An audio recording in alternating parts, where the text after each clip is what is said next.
Hello friends, welcome to my YouTube channel. I am Diwakar and you are watching GS tales. जैसा कि मैंने पहले से कहा था कि मैं थीमेटिक सेशंस लाऊंगा, जिसमें इसकी खास खास पोर्शन जो भी होंगे आपके यूपीएससी 2023 के प्रीलिम्स के लिए या यूपीपीएससी 2023 प्रीलिम्स के लिए, उनमें जो भी खास खास थीम्स होती हैं उसको मैं सबको कंसीडर करूंगा और उन पे वीडियोस एंड सेशंस लेके आऊँगा। तो हाजिर हैं। सबसे पहला प्लेसेस इन न्यूज़ मैपिंग को लेके बहुत ही इंपॉर्टेंट सेक्शन होता है किसी भी एग्जाम के लिए, ठीक है। तो इसलिए इसको हम 2-3 पार्ट्स में कवर करेंगे। थोड़ा लंबा है, ठीक है, इसलिए 3 पार्ट्स में या 4 पार्ट्स में जैसा हो पाएगा छोटा छोटा सेक्शन कवर करेंगे, ठीक है। तो बस ये इतना ही कहना था। चलिए स्टार्ट करते हैं, लेकिन इससे पहले जैसा कि आप जानते हैं, नए हो तो मेरे चैनल को सब्सक्राइब करें, ठीक है, वीडियो को लाइक करें और जो भी अच्छा बुरा जो भी लगे, ठीक है, उस हिसाब से कमेंट में बताएं कि क्या पसंद आया और क्या और आप एक्सपेक्ट करते हैं, ठीक है। चलिए शुरू करते हैं। ये पार्ट 1 है, जैसे कि 3 या 4 पार्ट में ये प्लेसेस इन न्यूज़ आ सकता है, okay. Kurdistan workers party PKK, उनका कुछ रीजनल लैंग्वेज होगा उस बेस पे, ठीक है। उन्होंने क्या किया, अभी जो है इस्तिकाल अवेन्यू, एक कोई इस्तिकाल अवेन्यू है, टर्की के इस्तांबुल का एरिया है, ठीक है, ये इस्तांबुल का एरिया है। इस पर इन लोगों ने जो है बॉम्बिंग करी थी, बमबारी करी थी, जिसकी वजह से 6 लोगों की मृत्यु हो गई और काफ़ी लोग इंजर्ड हो गए थे। इस वजह से ये न्यूज़ में आ गया था, ठीक है। टर्की के इस्तांबुल का इस्तिकाल अवेन्यू, ये रीजन, ओके। आपको जनरली जानना है कि इस्तांबुल कहाँ है, ठीक है। हाँ, और टर्की के जो प्रेसिडेंट है, current president Recep Tayyip Erdogan, ये आपको पता ही होगा, काफ़ी न्यूज़ में रहते हैं। तो अब हम आते हैं अपने मैप सेक्शन पे, इसमें से आपको देखना है कि इस्तांबुल कहाँ है, ठीक है। जनरली आपको लगेगा इस्तांबुल इतना फेमस सिटी है तो कहीं वो टर्की का कैपिटल तो नहीं, ठीक है, लेकिन ऐसा नहीं है। टर्की की कैपिटल है अंकारा, ठीक है। जैसे मैंने पिछली बार याद दिलाने के लिए बोला था कि टर्की अक्सर इंडिया के खिलाफ अंगारे बोलता रहता है क्योंकि उसकी कैपिटल अंकारा है, ठीक है। इस्तांबुल, इस्तांबुल आपका ये रहा, ये वाला रीजन जो है इस्तांबुल है, ठीक है। ये यूरेशिया पार्ट में आता है। यूरेशिया पार्ट का मतलब क्या, आधा यूरोप में है आधा एशिया में है। हालांकि टर्की तो most of the area of the Turkey comes in Asia, ठीक है, लेकिन चूंकि ये इसका कुछ पार्ट यूरोप में भी आता है इसलिए इसको यूरेशिया बोलते हैं, ठीक है। यूरेशिया बोलते हैं कि यूरेशियम आता है, ठीक है। तो इस्तांबुल आप देख सकते हैं, ये है। कितनी ही सारी मूवीज़ में इसका जो है यहाँ पर शूटिंग्स होती हैं। और ये कोस्टल एरिया है, फेमस एरिया है, ट्रेड एरिया के लिए काफ़ी इम्पोर्टेंट हो जाता है टर्की के लिए, ठीक है। तो आपने ये इसकी पोजीशन देख ली कि टर्की का जो इस्तांबुल का एरिया वो कहाँ पे है, इस्तांबुल, ठीक है। अब आपको देखना है, जैसे मैं बता रहा हूँ कि मैथ सेक्शन में एक्सप्लेन करूँगा मेजर मेजर पोर्शंस क्या है, ठीक है। मेजर मेजर पोर्शंस जो हैं वो मैं आपको एक्सप्लेन कर दूंगा। बाकी जो चीज़ें न्यूज़ में हैं, जो इस प्लेसेस न्यूज़ में हैं, वो तो अपने आप ही स्लाइड में डिस्कस हो जाएंगी। तो बहुत रेयर चांस है कि जो है इस लेक्चर के अलावा कहीं और से जो है कुछ आपका एग्जाम में पूछा जाए जो न्यूज़ के पॉइंट ऑफ व्यू से, प्लेसेस के पॉइंट ऑफ व्यू से, मैपिंग के पॉइंट ऑफ व्यू से, ठीक है। तो इसको आप अगर 2-3 बार भी ऐसे ही मतलब सुन लेंगे तो most of the things will be remembered by you by the exam, okay. Exam के समय तक आपको काफ़ी चीज़ें ऐसे ही याद हो जाएंगी, तो इसको थोड़ा ध्यान से सुनिएगा। इस्तांबुल ये हो गया, ठीक है, और टर्की में आता है, उसकी कैपिटल अंकारा है, ओके। अब यहाँ पे देखने वाली बात यह है कि ये हो गया आपका एजियन सी, ठीक है, और ये हो गया ब्लैक सी, और इसके बीच में ये क्या है, इसको मरमरा सी बोलते हैं, सी ऑफ मरमरा, ठीक है। क्यों सी ऑफ मरमरा क्यों है, क्योंकि इधर से ब्लैक सी दबा रहा है इसको, ओके। इसको इधर से ब्लैक सी प्रेशर कर रहा है, इधर से एजियन सी प्रेशर डाल रहा है, तो इसलिए मर ही जाएगा, क्या करेगा, ठीक है। इसलिए ये सी ऑफ मरमरा है। अच्छा, सी ऑफ मरमरा से 2 चीज़ें और भी आप देख सकते हैं, एक ये लाइन और दूसरी ये लाइन, ठीक है। जो पहली वाली लाइन है, जो एक्चुअली दोनों को बोलते हैं स्ट्रेट। स्ट्रेट का मैंने पहले भी आपको एक्सप्लेन किया है। स्ट्रेट क्या चीज़ होती है, स्ट्रेट होती है जिसको कि जो 2 लैंड मास के बीच में हल्का सा वाटर बॉडी होता है, या वाटर बॉडी का जो आने जाने का रास्ता होता है, ठीक है, वो होता है स्ट्रेट। तो आप देख सकते हैं ये जो एरिया है, ये एक स्ट्रेट है, ठीक है। उसी तरीके से ये भी एक स्ट्रेट है, ठीक है, लेकिन दोनों के नाम जो हैं वो अलग अलग हैं, ठीक है। इसको बोलते हैं, ये जो है डार्डेनेलस स्ट्रेट, ठीक है। इसको मैं अभी एक और मैप लेके आया हूँ, उसमें एक्सप्लेन करूंगा, फिर हाल आप जान लेते हैं।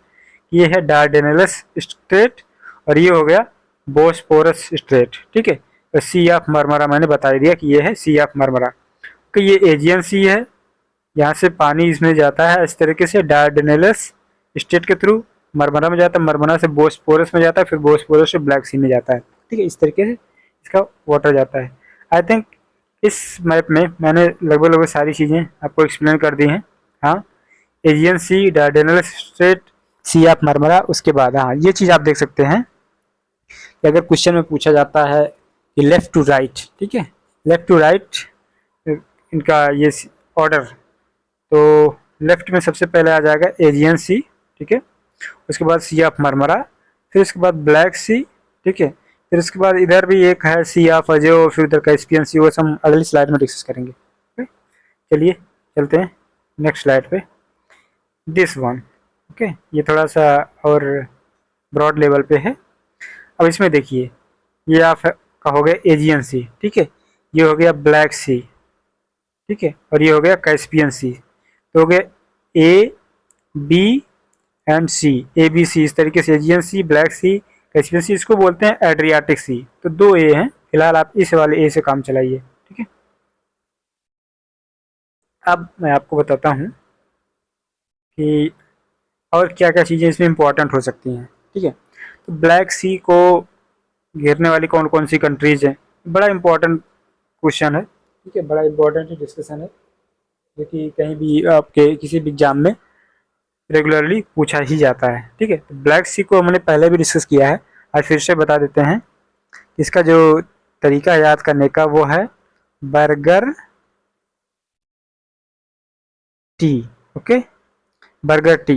बर्गर टी का मतलब बी से हो गया आपका बल्गारिया, ओके, बी से बल्गारिया, यू से यूक्रेन, बी हो गया, यू हो गया, ठीक है। आर से हो गया आपका रोमानिया, ठीक है। जी से हो जाएगा आपका जॉर्जिया, ये वाला, ये कंट्री जॉर्जिया, ठीक है, यू साइलेंट है। आर से हो जाएगा ये वाला रसिया, ओके, रसिया हो गया। टी से आपका टर्की, ठीक है। इस तरीके से ब्लैक सी को बर्गर टी से आप याद रखेंगे। कैस्पियन सी, कैस्पियन सी का भी तरीका है तारिक से, TARIK, ठीक है। वो जब किसी और न्यूज के सेशन में आएगा तब उसको डिस्कस करेंगे, फिलहाल हल्का सा बता देते हैं। तारिक का मतलब है, टी से हो जाएगा आपका तुर्कमेनिस्तान, ठीक है। ए से हो जाएगा अजरबैजान, ये अजरबैजान है, ठीक है। ये आपका जॉर्जिया हो गया, तो ये हो जाएगा आर्मेनिया, ओके। टी से तुर्कमेनिस्तान, ए से अजरबैजान, आर से हो गया रसिया, ठीक है, तारिक। आई से हो जाएगा ईरान, ठीक है, यहाँ पे ये वाला जो एरिया है ये ईरान है आपका, ठीक है। और के से हो जाएगा कजाकिस्तान, कजाकिस्तान इधर है। तो इस तरीके से आप कैस्पियन सी एंड ब्लैक सी को याद रखेंगे, ठीक है। जैसे मैंने सीरियल बताया था ऑर्डर, लेफ्ट टू राइट अगर आपको याद करना है तो सबसे पहले हो जाएगा एजियन सी, ये एजियन सी, ठीक है। फिर सी ऑफ मरमरा, ये वाला, फिर ब्लैक सी, फिर कैस्पियन सी, इस ये है सी ऑफ अजोव, ठीक है, सी ऑफ अजोव, AZOV, ठीक है, सी ऑफ अजोव, जो कि यूक्रेन, रसिया एंड जॉर्जिया के बॉर्डर पे है, ओके। अब कुर्द लोगों ने अटैक किया था, और ये कुर्दिस्तान से आते हैं, इनका एक अपना जियो कल्चरल रीजन है, ठीक है, जिसको बोलते हैं कुर्दिस्तान।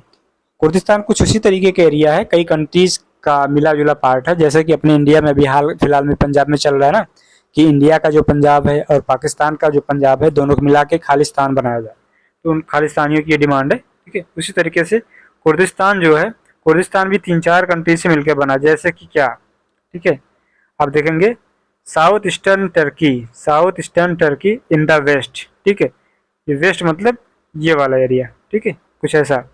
ये साउथ टर्की का, अगर ये पूरा टर्की है तो इसका ये जो है वेस्टर्न एरिया, अभी हम इसका मैप में दिखा देते हैं, ठीक है। और नॉर्थ वेस्टर्न ईरान, अगर ईरान यहाँ है तो इसका नॉर्थ वेस्टर्न एरिया ये हो जाएगा, ठीक है, in the east, okay. From northern Iraq to northern Syria in the south, south मतलब यहाँ पे कहीं पे इराक हो जाएगा, सीरिया हो जाएगा, ठीक है। And Armenia in the north, यहाँ पे कहीं आर्मेनिया है जो कि इसके नॉर्थ में है, अब हम चलते हैं इसके मैप पे, ठीक है। कुर्दिस्तान, ध्यान दीजिएगा ये कुर्दिस्तान का मैप है, जैसे मैंने बताया, ठीक है। ये देखिए टर्की का ये जो साउथ ईस्टर्न एरिया है, ठीक है, साउथ ईस्टर्न एरिया इसका नॉर्थ एरिया हो जाएगा, नॉर्थ में हो गया, ठीक है। फिर इराक का एरिया, सीरिया का एरिया साउथ से, ठीक है, ये पूरा है कुर्दिस्तान, ये पूरा एरिया कुर्दिस्तान है, ठीक है। इस तरीके से आप देख सकते हैं इसमें। ये अर्मेनिया का कुछ पार्ट हो गया, ठीक है, टच करता है जॉर्जिया को भी, लेकिन हल्का फुल्का पार्ट अर्मेनिया का आता है। आप देखेंगे कि ईरान, ईरान का जो नॉर्थ वेस्टर्न पार्ट ये ईरान का है, ठीक है, ये इसमें आ रहा है पूरा। तो खास तौर से अगर एक बार हम कैपिटल्स की भी बात कर लें, ठीक है, अजरबैजान की बाकू मैंने पहले से बताया है, ठीक है। बाकू कैसे, क्योंकि ये जो इनका नगोर्नो कराबाख का एरिया का जो लड़ाई चल रहा है ना आर्मेनिया और अजरबैजान के बीच में, ठीक है, तो जो है बाकू डाकू बन के इससे लड़ाई कर रहा है, ठीक है। येरेवान अर्मेनिया की राजधानी है, येरेवान, येरेवान करके। अजरबैजान येरेवान ज़्यादा मिलते हैं, लेकिन दोनों के जो कैपिटल्स हैं वो अपोजिट हैं, ठीक है। और ईरान की है तेहरान, ठीक है। इराक का है बगदाद, और सीरिया का दमास्कस, लेबनान का बेरूत, बेरूत में अभी कुछ एक साल पहले की न्यूज़ आई थी, इसमें ढेर सारे वो एक्सप्लोसिव्स पाए गए थे, ठीक है, फिर वहाँ पर ब्लास्ट भी हुआ था। और टर्की का अंकारा आपको पता ही है। फिलहाल ये चीज़ें हैं। अगली जो न्यूज़ है, जो प्लेस न्यूज़ में है, वो है फिनलैंड का रोकुआ नेशनल पार्क, ठीक है। फिनलैंड का रोकुआ नेशनल पार्क क्यों न्यूज़ में है, क्योंकि इसमें टार्डिग्रेड नामक जो एक स्पीसीज है उसका एक नया वेरिएंट मिला है, माइक्रोबायोटस नागिनी, ठीक है, माइक्रोबायोटस नागिनी, एक इसका न्यू स्पीसीज ऑफ टारडिग्रेड मिला है, ठीक है, फिनलैंड के रोकुआ नेशनल पार्क में। आप कहेंगे फिनलैंड में तो ढेर सारा बर्फ ही बर्फ, लेक ही लेक है ना, नॉर्थ पोल की साइड में स्थित है, ठीक है, तो उतने ठंड में ये लोग रह लेते हैं। अरे ये ठंड गर्म बरसात सूरज कहीं धरती आसमान कहीं भी रह लेते हैं। टारडिग्रेड्स की यही खासियत है कि इनका जो कहीं भी अडॉप्ट करने की कैपेसिटी है ना, दुनिया में सबसे ज़्यादा है, ठीक है। इसीलिए सोचा जाता है कि इनको जो है मून पे लेके जाया जाए, मार्स पे लेके जाया जाए, स्टेब्लिश कर दिया जाए, बसा दिया जाए, ठीक है। तो न्यूज़ में है, ठीक है, माइक्रोबायोटस नागिनी क्या है, ये टार्डिग्रेड की एक स्पीसीज है। कहाँ खोजी गई, फिनलैंड के रोकुआ नेशनल पार्क में। अच्छा, ये जो माइक्रोबायोटस का ये जो नागिनी वर्ड है ना, नागिनी, आपने हैरी पॉटर की सीरीज देखी होगी, उसमें जो सांप का काम करती है क्या है, नागिनी करके, ठीक है, उसी के करेक्टर पे बेस जो है ये इसका नाम रखा गया है, माइक्रोबायोटस नागिनी, ठीक है। हैरी पॉटर मूवी से भी ये लोग भी इंस्पायर हो रहे हैं, ठीक है। अभी आपको जानना ये जरूरी है कि देखिए मैंने ये तो बता ही दिया कि टार्डिग्रेड्स की जो एडोप्टेबिलिटी की वो है कैपेसिटी, वो कहीं मतलब ये अक्रॉस डाइवर्स टेरेंस, माउंटेन में रह सकते हैं, सागर समुद्र में रह सकते हैं, आइस शीट में रह सकते हैं, कहीं भी रह सकते हैं, ठीक है। तो इसलिए इनकी एडोप्टेबिलिटी बहुत ही हैवी है। जानने वाली बात यह है कि रोकुआ नेशनल पार्क कहाँ है और किस किस कंट्री का पार्ट है। तो जैसे पता है आपको, रोकुआ नेशनल पार्क फिनलैंड का पार्ट है। ये एक यूनेस्को ग्लोबल जियो पार्क है, ठीक है, यूनेस्को ग्लोबल जियो पार्क है। और इसमें और कुछ नहीं, बस ये natural state of lichen and unique geological features of the region को प्रोटेक्ट करने के लिए इस नेशनल पार्क को 1956 में बनाया गया था, ठीक है। अब कुछ चीज़ें इस मैप से आप देखेंगे, जैसे कि हो गया ये है आर्कटिक ओशन,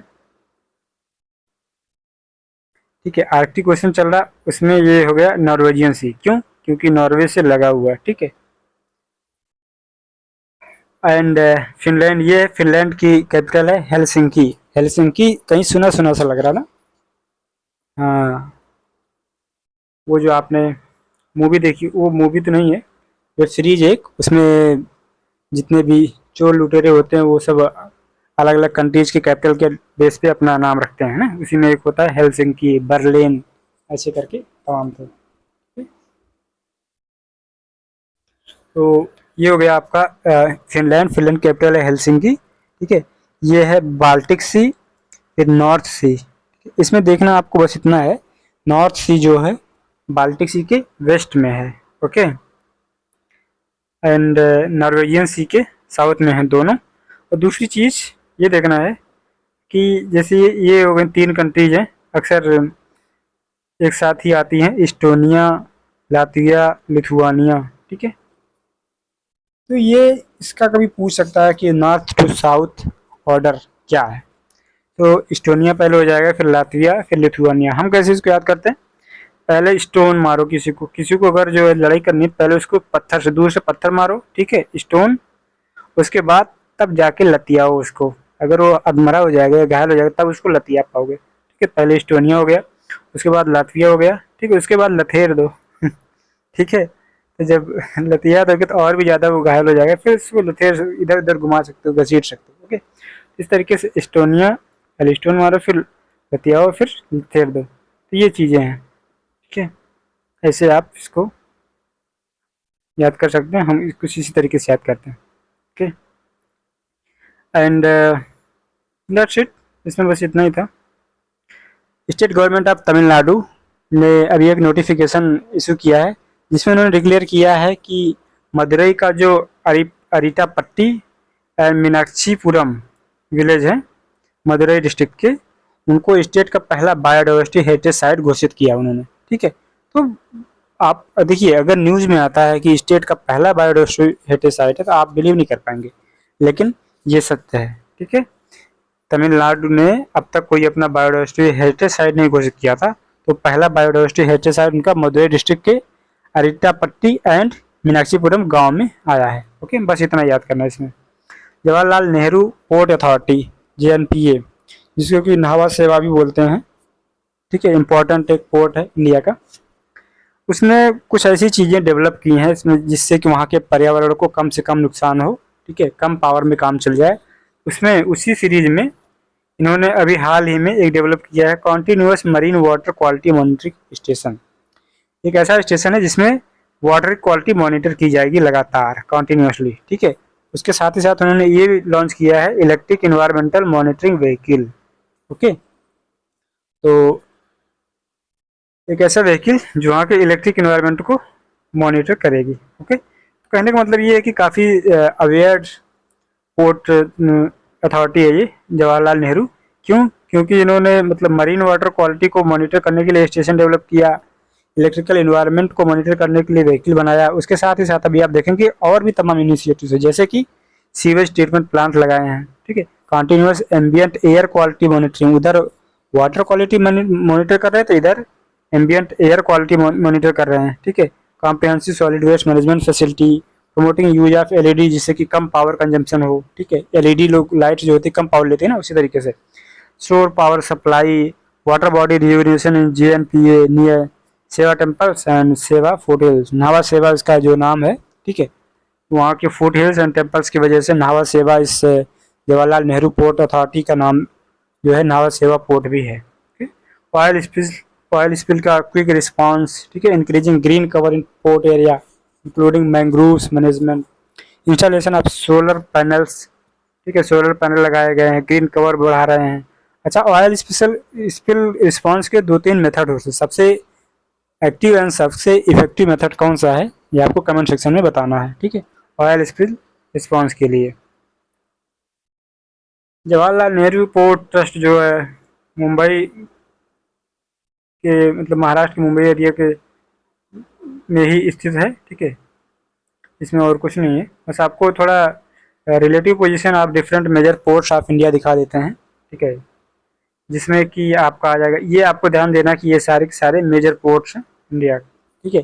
कांडला हो गया गुजरात में, ठीक है, कांडला हो गया गुजरात, वडीनार ये मुंबई आपका होगा, ये है आपका नावा सेवा, ठीक है, Jawaharlal Nehru port trust, JNPT इसको बोलते हैं, नावा सेवा। मोरमू गोवा आपको पता है, गोवा में ही होगा क्योंकि इसमें ऑलरेडी गोवा नेम है, ठीक है। मंगलोर आपको पता है, मंगलोर एरिया जो है बंगलोर से रिलेटेड है, ठीक है। बंगलोर जो है कर्नाटका की कैपिटल है, तो मंगलोर भी कर्नाटका में आता है। कोचीन केरला, ओके। तूतीकोरिन ये आपका हो जाएगा तमिलनाडु में, इनोर एंड चेन्नई ये दोनों रहे, विशाखापत्तनम, पारादीप, हल्दिया एंड कोलकाता, ये जो हैं मेजर पोर्ट्स ऑफ इंडिया है। ठीक है, ऐसे तो हार्डली से कुछ क्वेश्चन बन सकता है, फिर भी कौन पोर्ट कहाँ पे है ये आप देख सकते हैं। इसमें एक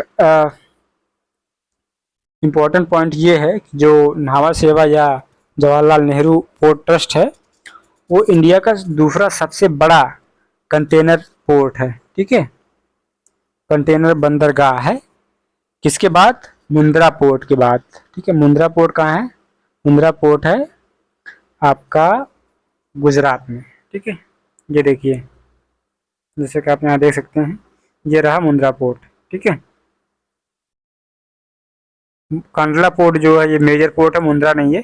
कांडला को ही बोलते हैं दीनदयाल पोर्ट ट्रस्ट, ये आपको याद रखना है। दीनदयाल पोर्ट ट्रस्ट कहाँ है? वो है गुजरात में। गुजरात में इसको कांडला पोर्ट ट्रस्ट भी बोलते हैं।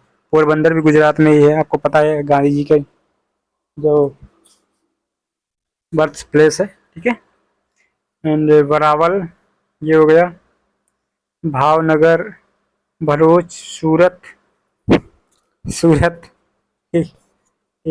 इसके बारे में एक डायलॉग फेमस है कि सीरत देखनी चाहिए दोस्तों, सीरत देखो सूरत में क्या है, सूरत तो गुजरात में भी है, सूरत में क्या रखा, सूरत तो गुजरात में भी है। तो इस तरीके से आप देख सकते हैं सूरत जो है एक छोटा सा बंदरगाह है। ठीक है, जवाहरलाल नेहरू पोर्ट ट्रस्ट, इसकी बात हमने अभी की। ओके, रत्नागिरी, पणजी।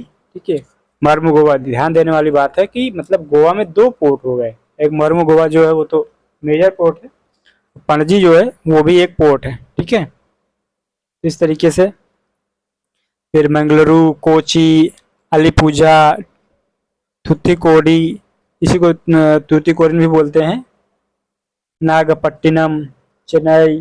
ठीक है, इनोर, कट्टुपल्ली, कृष्णापट्टनम, मछलीपट्टनम, काकीनाडा, विशाखापट्टनम, पारादीप।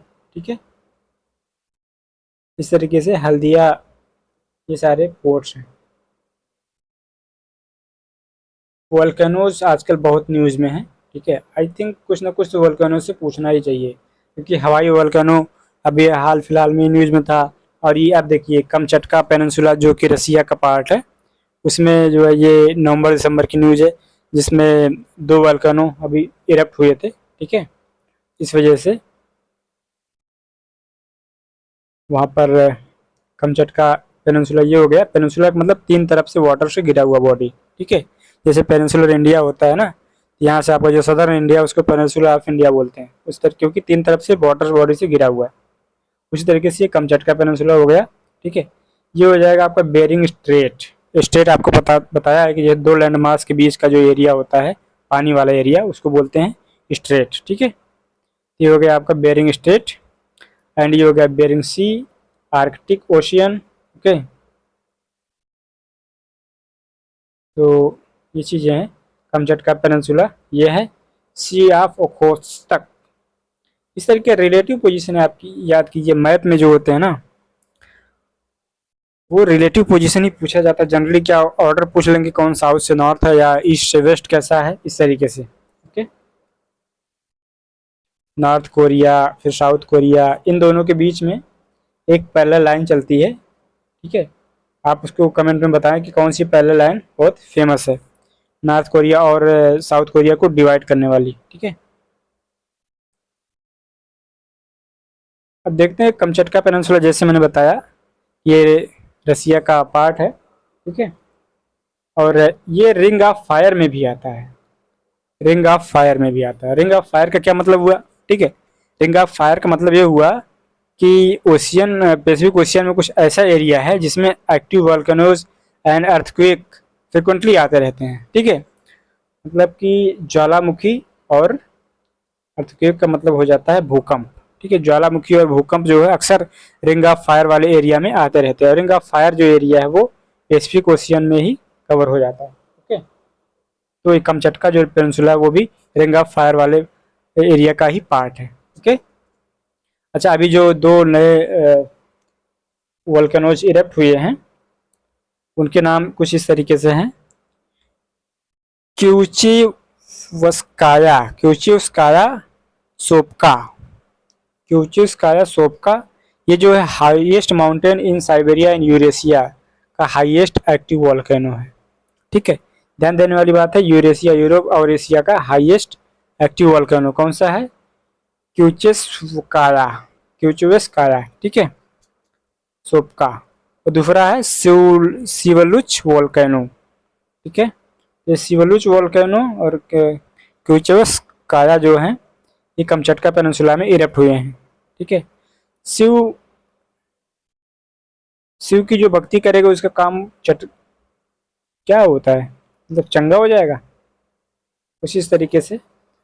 ये सिवलुच जो है हार्डली यूपीएससी में पूछना तो मुश्किल है, यूपीपीसीएस में पूछ सकता है कि सिवलुच हाल ही में अभी न्यूज में था, वोल्केनो कहाँ किस एरिया से बिलोंग करता है, कमचटका पेनिनसुला या फिर रसिया, नॉर्थ ईस्टर्न रसिया से। ठीक है, छत्रपति शिवाजी महाराज वस्तु संग्रहालय रिस्टोरेशन प्रोजेक्ट, इसका मतलब होता है कि एक म्यूजियम है, ठीक है, म्यूजियम है जिसमें कि कल्चरल चीज़ें जो हैं, वस्तु का संग्रहालय, उसको रिस्टोर किया जाएगा, पुनः संगठित किया जाएगा। ठीक है, इसको जो है यूनेस्को ने एक अवार्ड दिया है, एशिया पैसिफिक का अवार्ड ऑफ एक्सीलेंस।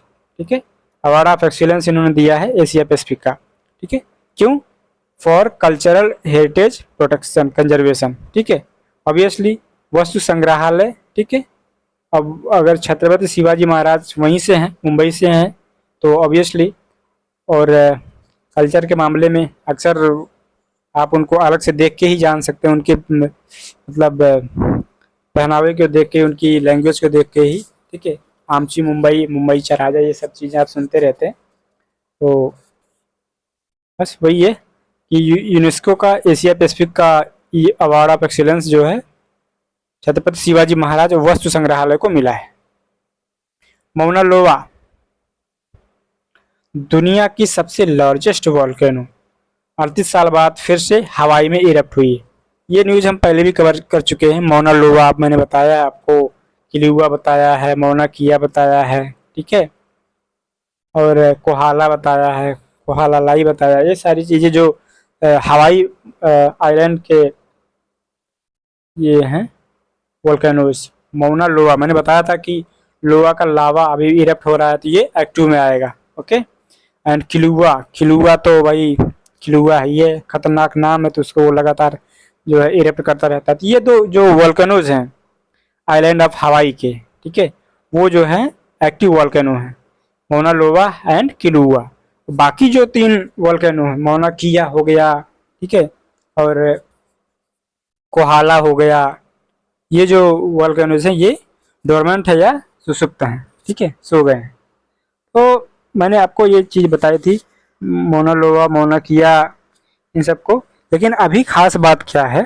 खास बात ये है कि ये जो मौना लोवा है, ठीक है, इसका मतलब होता है लॉन्ग माउंटेन। ठीक है, लॉन्ग माउंटेन क्यों है? क्योंकि ये मौना लोवा अभी आपको मैप में देखिए, आपको पता चलेगा। ठीक है, मौना लोवा जो वोल्केनो है ना, ये इस हवाई आइलैंड का 50% एरिया तो ये कवर करता है। ठीक है, जिसका जो जो इसमें जो मैग्मा जो निकलता है, जो लावा बाहर फैलता है, वो 50% लैंड एरिया इस हवाई आइलैंड का कवर करता है। इसलिए क्या इसको बोलते हैं? लॉन्ग माउंटेन, लॉन्ग माउंटेन इसको बोलते हैं। बहुत बड़ा, मतलब बहुत बड़ा, क्या दुनिया का सबसे बड़ा ये वोल्केनो है। सबसे बड़ा का मतलब होता है कि लंबा चौड़ा फैला हुआ है, ऊंचा नहीं है, सबसे ऊंचा नहीं है। सबसे ऊंचा जो है वो है मौना किया। ठीक है, अभी आपको इसमें देखने को मिलेगा,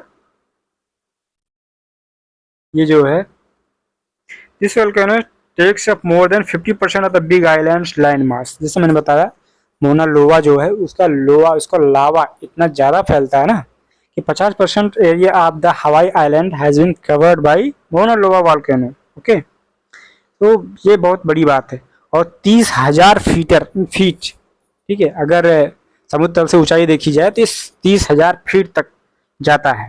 ठीक है, और ये ऊंचाई इतनी ज़्यादा है कि जो कि एवरेस्ट से भी ज़्यादा। एवरेस्ट की ऊंचाई if I am not wrong 26-27 हज़ार फीट के आसपास है, लेकिन इसका जो फीट है मतलब ऊंचाई है वो 30,000 फीट। हालांकि वो समुद्र तल से ऊंचाई इसका देखने की वजह से ना, यहाँ पर समुद्र तल काफ़ी डाउन है, इस वजह से ये जो है हवाई आइलैंड पे ही रह जाता है। और एवरेस्ट के पास समुद्र तल काफ़ी हाई है, इस वजह से उसकी जो ऊंचाई है दुनिया के सबसे ऊंचे पर्वतों में माना जाता है। तो ये जो मोना लोआ वोल्केनो है, ये सबसे बड़ा वोल्केनो दुनिया का, ठीक है। इट इज द लार्जेस्ट, सबसे ऊंचा नहीं, सबसे ऊंचा नहीं, सबसे बड़ा वोल्केनो इन द वर्ल्ड। सबसे ऊंचा कौन सा? मौना किया, ठीक है, जिसको मौन कर दिया गया, अर्थात सुसुप्त कर दिया गया, ठीक है। ये चीजें हैं।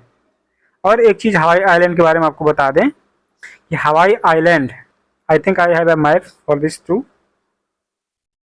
इसमें देखिए, ठीक है, थोड़ा रिलेटिव पोजीशन बेहतर समझ में आएगी कि हवाई आइलैंड कहाँ है। यूएसए का पार्ट है, ठीक है, लेकिन हवाई जो है, हवाई आइलैंड तो ट्रॉपिक ऑफ कैंसर से पास नहीं होता, उसके साउथ से जाता है, ठीक है।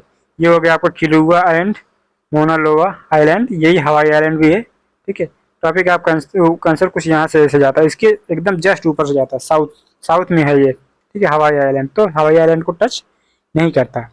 उससे बेहतर मैप ये है, इसमें समझ में आएगा, ठीक है।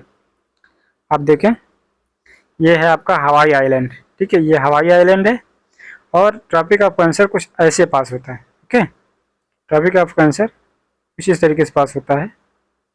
इसमें जो है यूएसए के, देखिए इसमें यही कंट्रास्टिंग फैक्ट है, यूएसए की बाकी जितनी सिटीज़ हैं वो ट्रॉपिक ऑफ कैंसर के नॉर्थ में है, यहाँ पे, ठीक है। और ये जो हवाई वाला आइलैंड है ये इसके साउथ में है। ये एक इंटरेस्टिंग फैक्ट है। दूसरी चीज़ जो आपको बतानी है, ठीक है, वो बतानी आपको ये है कि साउथ अमेरिका में ये इक्वेटर किस किस कंट्री से पास होता है, कितनी कंट्री से और कौन कौन सी कंट्री से पास होता है। हम आपको इस चीज़ें प्रीवियस सेशंस में डिस्कस कर चुके हैं, इसलिए पूछा जा रहा है। कमेंट सेक्शन में बताइए कि साउथ अमेरिका की कौन कौन सी कंट्रीज हैं, कितनी कंट्रीज है जो इक्वेटर जिनसे पास होता है, ओके। सुप्रीम कोर्ट ने महाराष्ट्र के एक वाइल्ड लाइफ सेंचुरी जिसका नाम है तुंगरेश्वर वाइल्ड लाइफ सेंचुरी, उसको अपने जून 2022 के ऑर्डर से मुक्त कर दिया है, ठीक है। तो जून 2022 का ऑर्डर क्या था? उसका ऑर्डर ये था कि कोई भी प्रोटेक्टेड एरिया हो इंडिया में कोई भी प्रोटेक्टेड एरिया हो, उसके 1 किलोमीटर के पेरीफेरी में एक इको सेंसिटिव जोन बनाया जाए। मान लीजिए, ठीक है, ये कोई प्रोटेक्टेड एरिया हो गया, ठीक है, उसके किनारे किनारे 1 किलोमीटर के रेंज में एक इको सेंसिटिव जोन बनाया जाएगा। इको सेंसिटिव जोन का मतलब होगा एक ट्रांजिशन एरिया, बफर एरिया, ठीक है, जिसके बाहर ही ये ह्यूमन हैबिटेट हो सकता है। ह्यूमन जो है लोग अपना घर बार बना सकते हैं, ठीक है। बार वो वाला बार नहीं, घर बार बोलते हैं ना, घर संसार घर बार, उस तरीके से। अर्थात ये जो बीच का एरिया है, ठीक है, ये एरिया इसमें नहीं रहेगा कुछ, उनका घर बार नहीं रहेगा, ओके, इस तरीके से। लेकिन तुंगारेश्वर जो वाइल्ड लाइफ सेंचुरी है उसको उन्होंने उससे मुक्त कर दिया है, ठीक है, उस बंधन से मुक्त कर दिया गया है, बंधन छुड़ा दिया। तो साथी ने ये क्या किया? तो कारण ये है कि ये तुंगरेश्वर वाइल्ड लाइफ सेंचुरी है, ठीक है, उसके 1 किलोमीटर के पेरीफेरी वाले एरिया में ऑलरेडी कई अंडर कंस्ट्रक्शन मकान हैं, जिसको कि मतलब इनके ऑर्डर से पहले बन रहे थे। इस वजह से उन लोगों ने क्लेम किया तो उन्हें छूट दे दी गई है, ठीक है। ये एक ऐसी चीज़ है जो वहाँ पे पाई जाती है, खूबसूरत सा जानवर है। ये भी सोच रहा है कि अच्छा किया, लेकिन हमारे एरिया को कम कर दिया। तुंगरेश्वर वाइल्ड लाइफ सेंचुरी या तुंगरेश्वर नेशनल पार्क कहाँ पे है? एक छोटा सा पठार है on plateau east of Vasai and Virar in Maharashtra के पालघर डिस्ट्रिक्ट में। महाराष्ट्र के पालघर डिस्ट्रिक्ट में है, जो कि मुंबई के नॉर्थ में है। आप इसको रिलेटिव मैप में देखें, ठीक है। ये हो गया आपका मुंबई, दिस इज योर आमची मुंबई, ठीक है। मुंबई चा राजा कौन? ये लोग क्रिकेट देखते होंगे, वो जरूर जानते होंगे, ठीक है। मुंबई हो गई, ये हो गया आपका वसाई विरार। तो ठीक है, यहाँ पे इसके ईस्ट में ही कहीं है वो आपका तुंगारेश्वर वाइल्ड लाइफ सेंचुरी, ठीक है, ऐसे। और यही जो वसाई विरार वाला जो एरिया है ये पालघर डिस्ट्रिक्ट में आता है, ठीक है। आचार्य Jagdish Chandra Bose, Indian botanic garden. जैसा कि आपको नेम से ही पता चल रहा होगा, बोस का मतलब होता है, जैसे ये जो टाइटल लिया जाता है, ठीक है, सुभाष चंद्र बोस आप देखें, जगदीश चंद्र बोस देखें, ये होते हैं वेस्ट बंगाल से, ठीक है, जनरली कोलकाता से। ओके, तो आचार्य जगदीश चंद्र बोस के नाम पर जो इंडियन बॉटनिक गार्डन है, इंडिया का लार्जेस्ट बॉटनिकल गार्डन है, इंडिया का सबसे बड़ा बॉटनिकल गार्डन है, जिसको के ऊपर खतरा मंडरा रहा है। क्यों? क्योंकि रिवर गंगा जो है उसको, उसकी कटाई कर रही है, किनारे किनारे से उसको इरोजन कर रही है, ठीक है। तो ये कारण, इस वजह से ये न्यूज में है। अब इसमें देखने वाली, इसकी पोजीशन देखने वाली बात ये है कि ये हावड़ा में स्थित है, वेस्ट बंगाल के हावड़ा में स्थित है, जो कि कोलकाता के पास है। बड़ा इंटरेस्टिंग इन्फॉर्मेशन है। क्यों? अभी आपको पता चलेगा आगे हावड़ा का जो है इंटरेस्टिंग इन्फॉर्मेशन कैसे बना है, ठीक है। इसको बोलते हैं largest man made plant kingdom, ठीक है। ये जो आचार्य Jagdish Chandra Bose Indian botanical garden, जो कि कोलकाता के नियर हावड़ा एरिया में स्थित है, वेस्ट बंगाल के, इसको बोलते हैं largest man made plant kingdom. क्यों बोलते हैं? क्योंकि ये जो है 109 हेक्टेयर एरिया में फैला हुआ है। इसमें 12,000 से ज़्यादा प्रजातियां हैं, पेड़ पौधों की या जीव जंतुओं की प्रजातियां हैं, 12,000 से ज़्यादा, ठीक है। प्लांट किंगडम की है, ठीक है, पेड़ पौधों की। इस वजह से largest man made plant kingdom इसको बोला जाता है, क्योंकि ये सब ला के लगाया गया है ना, रिक्रिएशनल एक्टिविटीज़ के लिए या फिर जो है उनको सेफ्टी के लिए लगाया गया है। आप अब यहाँ पे देखेंगे, ये है द ग्रेटेस्ट बैनियन ट्री। इसके बारे में एक चीज कही जाती है, ठीक है, ये दुनिया का सबसे बड़ा बैनियन ट्री है, ठीक है। इतना बड़ा है, ठीक है, इतना बड़ा है कि हर गांव का कोई न कोई आदमी इसको विजिट करने जरूर गया है, ठीक है। आप अपने गांव में, अपने आसपास किसी से पूछिए, ऐसा तो होगा नहीं कोई वहां से वेस्ट बंगाल गया नहीं होगा। वेस्ट बंगाल गया होगा तो हावड़ा ब्रिज देखने जरूर गया होगा। हावड़ा में ही ये है। हावड़ा में ये जो बड़ा सा बॉटनिकल गार्डन है, उसका ये बहुत फेमस एक अकेला पेड़ है, ये अकेला पेड़ है, ठीक है, ग्रेट बैनियन ट्री, बरगद का, इतना लंबा चौड़ा फैला है। अभी जो साइक्लोन एम्फन आया था, उसने इसको बुरी तरीके से तबाह कर दिया था। हालांकि काफ़ी इसके जो एरिया जो है बहुत बुरी तरीके से क्षतिग्रस्त हो गए थे, ठीक है, लेकिन है फिर भी दमदार है, तो रुका हुआ बना हुआ है, झेलता हुआ सब कुछ। तो इस तरीके से it comes under control of botanical survey of India, BSI, जो कि environment forest and climate change ministry के अंतर्गत आता है, ठीक है। वर्ल्ड इकोनॉमिक फोरम ने अनाउंस किया है कि वो हैदराबाद गवर्नमेंट के साथ मिलकर centre for fourth industrial revolution बनाएंगे, इस्टेब्लिश करेंगे, ठीक है। Centre for fourth industrial revolution, C4IR, ठीक है। इसका शॉर्ट फॉर्म भी आपको एग्जाम में पूछा जा सकता है कि C4IR का क्या मतलब है। तेलंगाना में ये world Economic forum Hyderabad government के साथ मिलकर centre for fourth industrial revolution बनाएंगे। ये इंडिया में पहला है, ठीक है। हालांकि ये वर्ल्ड इकोनॉमिक फोरम ने पूरे वर्ल्ड में ऐसे 18 सेंटर्स खोल चुके हैं, ठीक है, centre for fourth industrial revolution. इसमें होगा क्या? इसमें ये लोग फोकस करेंगे health care and life sciences पे, जिसमें कि प्रोडक्ट का डेवलपमेंट, डिलीवरी, इनोवेशन, ठीक है, इंडियन हेल्थ केयर सिस्टम में किस तरीके से डेवलप किया जाए, प्रोडक्ट कैसे और बने और इनोवेटिव में डिलीवरी कैसे की जाए, उस तरीके से health care and life sciences के ऊपर इसमें फोकस रहेगा, ठीक है। अच्छा, खास बात इसमें यह है याद करने वाली, जानने वाली, जो एग्जाम के पॉइंट ऑफ से इंपॉर्टेंट हो सकता है, कि इसमें प्राइवेट सेक्टर भी पार्टिसिपेट करेगा। एक तो हो गया वर्ल्ड इकोनॉमिक फोरम, एक हो गया तेलंगाना गवर्नमेंट, तीसरा जो सेक्टर है वो है प्राइवेट सेक्टर भी इसमें पार्टिसिपेट करेगा। वर्ल्ड इकोनॉमिक फोरम के प्रेसिडेंट है Borge Brende. Borge Brende is the president of World Economic Forum. And Russian forces are conducting frequent air strikes in Europe, Ukraine, ठीक है। कोई बड़ी बात नहीं, कोई नई न्यूज़ नहीं है। नई न्यूज़ क्या है? वो है ये खूबसूरत सी सिटी, ठीक है। इस खूबसूरत सी सिटी को बोलते हैं ओडिशा। अपने यहाँ भी एक ओडिशा है, लेकिन यहाँ इनके यहाँ भी है ओडिशा। लेकिन अब ये जो ओडिशा है वर्ल्ड हेरिटेज साइट थी, ठीक है।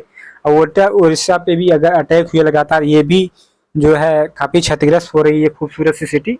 इस वजह से यूनेस्को ने इसको world heritage site in danger घोषित कर दिया। World heritage site in danger, इसका मतलब होता है ये एक ऐसी वर्ल्ड हेरिटेज साइट है जिसको कि प्रोटेक्शन की ज़्यादा ज़रूरत है, जो कि खतरे में है। ठीक है, देख सकते हैं आप कितनी खूबसूरत सी सिटी है। ठीक है, कोस्टल एरिया ऑब्वियसली अभी आपको मैप में पता चलेगा कि ये वो ब्लैक सी के किनारे पे अवस्थित है।